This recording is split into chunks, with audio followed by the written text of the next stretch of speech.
မြတ်စွာဘုရားကတော့မိဘကိုကျေးဇူးဆက်တဲ့ပုဂ္ဂိုလ်ပြုစုလုပ်ကြွေးတဲ့ပုဂ္ဂိုလ်ဟာဒီဘဝနဲ့ကိုပဲချမ်းသာမယ်တဲ့တူတူလေးဟောထားတယ်နော်ဒုက္ခမေတ္တယတာလောကိယထောပိတ္တယတာဒုက္ခအမိကိုလှုပ်ကြွေးပြုစုတဲ့ပုဂ္ဂိုလ်အဖကိုပြုစုလှုပ်ကြွေးတဲ့ပုဂ္ဂိုလ်ဒီဘဝနဲ့ကိုချမ်းသာလိမ့်မယ်တဲ့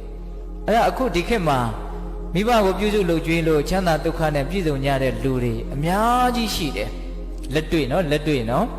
ဟိုဘဝကူးပြီးတဲ့အထိအကျိုးပေးမဆောင်ဘူးဒိဋ္ဌဓမ္မဝေဒနိယကံအနေနဲ့မိခင်ဖခင်တို့ပေါ်မှာတိတက်နန်းတဲ့လိမ္မာတဲ့သာသမီဒီဘဝနဲ့ချမ်းသာတာရှိတယ်ဟုတ်ရလားပြီးတော့ဦးဇင်းတို့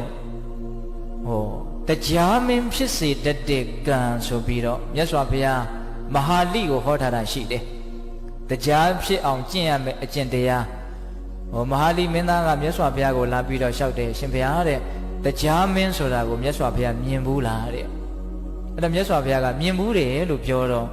အရှင်ဘုရားမြင်ဘူးတဲ့တရားမင်းကအတုအယောင်ပဲဖြစ်မယ်ထင်တယ်တဲ့ဘာလို့ဆိုတရားဆိုတာကတာမန်လူတွေမြင်ဖို့သိခဲရင်းတယ်ငါသူကတရားကိုဘုရားတဲ့မြတ်တော်အထင်ကြီးသေးသလားမသိဘူးသိလားအဲ့ဒီမဟာလိဖြစ်နေပုံက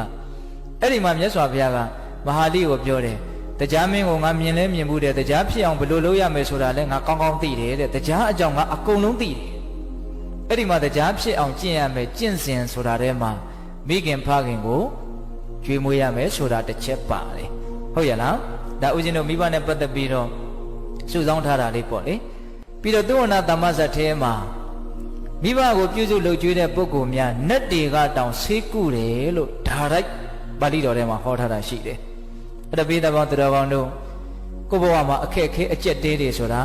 တစ်ခါမဟုတ်တစ်ခါတွေ့ရတတ်တယ်နော်ကျမ်းမာရေးအရာအမျိုးမျိုးသောအရေးတွေကြောင့်အစင်မပြေတာတွေတွေ့လာရင်ငါမိဘအပေါ်မှာစိတ်ကောင်းနှလုံးကောင်းထားတယ်တတ်နိုင်သမျှပြုစုတယ်လှုပ်ကြွေးတယ်အီမန်နဲ့သစ္စာစကားကြောင့်အစင်ပြေပါစေဒီတိုင်မကောင်းဘူးလားအေးကိုယ့်ဘဝမှာအစင်ပြေမှုတွေရနိုင်တယ်နော်နတ်တွေကတောင်ဆေးကုတယ်လို့ပြောထားတယ်ဟုတ်ရလားအေးပြီးတော့ဦးဇင်းတို့ဟို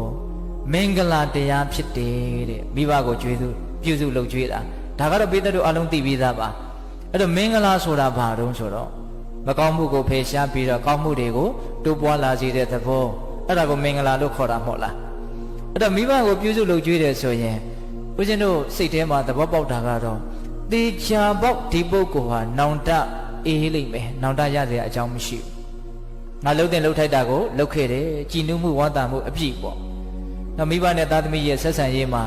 သားသမီးတွေကအမြဲတမ်းမိဘကိုကျေးဇူးရှင်တယောက်အနေနဲ့ချစ်မြတ်နိုးမှုနဲ့ဆက်ဆံမယ်ဆိုရင်မိဘတွေကအထာထက်သာတဲ့မေတ္တာနဲ့သားသမီးကိုပြန်ပြီးတော့မတုံ့ပြန်မိဘူးလားငါသားသမီးလေးလိမ်မာလိုက်တာတော်လိုက်တာသားသမီးကမိဘကိုတရားဖို့ပေးတယ်ဆိုရင်မိဘက1000ဘိုး1000ဘိုးလောက်ခံစားတာဟုတ်ရမို့လားပြောချင်တာကဘာတော့ငါပုံမှာပြန်ပြီးတော့တိတတ်တယ်နော်ဆိုတဲ့အသိစိတ်လေးကြောင့်မိဘကသားသမီးကိုပူလို့တောင်ထပ်ပြီးတော့ချစ်ရတယ်မျက်နှိုးရတယ်အဲ့မှာမေတ္တာတွေတပတ်လေသွားတယ်ပေါ့ဒါဦးဇင်းတို့ကလောကကြီးကိုမိဘနဲ့သားသမီးဆက်ဆံရေးကိုအဲ့ဒါလိုဖြစ်စေချင်တာအခုတပတ်ကတိတ်မလဲကြဘူးသိလားနော်တခါကြီးဒီမိုင်းမရ